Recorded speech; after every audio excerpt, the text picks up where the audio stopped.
Hey guys, welcome to the latest edition of the Muir Reflection. John from the John Muir Show here, and obviously the coronavirus and the government response to the coronavirus has dominated the conversation for some time now, including this past week.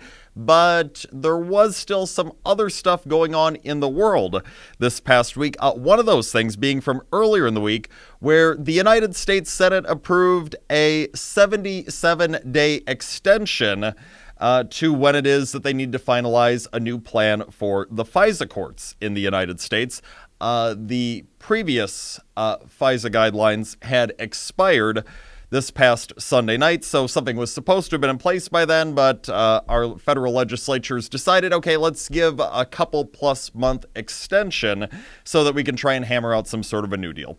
And when a final plan does end up going into place, that plan certainly should have an immense amount of strong protections to ensure that we never again see the FISA abuses that we've seen in this country in recent history, notably during the Obama years. Of course, it's been shown that the Obama intel agencies at their highest levels, they manipulated, they abused our FISA courts so that they could illegally spy on Carter Page, an advisor for the Trump campaign, when there was no lawful reason for Carter Page to be spied on. I mean, to this day, Carter Page still has not been credibly accused of any wrongdoing. To this day, Carter Page has not been charged with a single crime.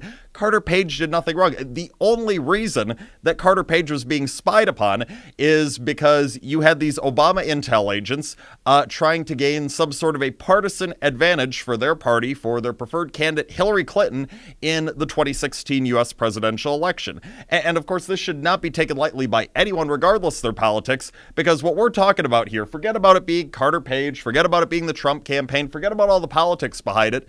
What we had here was a law-abiding U.S. citizen having his most basic rights totally infringed upon. That never should have happened to Carter Page. That never should happen to anyone in this country at any point, whether they're a Republican, an independent, or a Democrat. No law-abiding U.S. citizen should ever be subjected to the injustices that Carter Page was subjected to by these powerful, corrupt Obama intel agents. So it is imperative that going forward, that there are plenty of lines of defense in place to ensure that something like what happened to Carter Page does not happen to any American ever again as we move forward. It's imperative that there are more individuals who are involved in the FISA process, who are watching over the FISA process. It's imperative that we have elected officials from throughout the political spectrum involved in what's taking place in the FISA process, being able to monitor what's going on, because we learned during the Obama years that we cannot just trust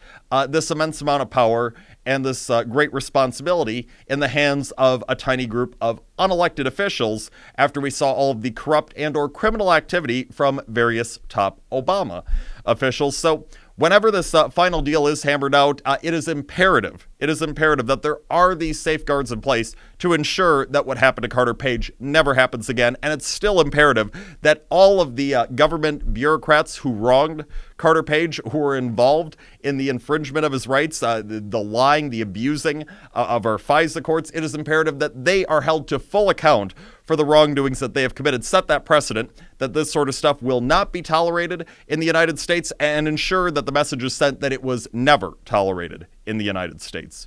It's all the time that we have for today and this week. Have the best of weekends. John Muir Show back on Monday and each and every weekday, 8:40 a.m. WTAQ, 9 a.m.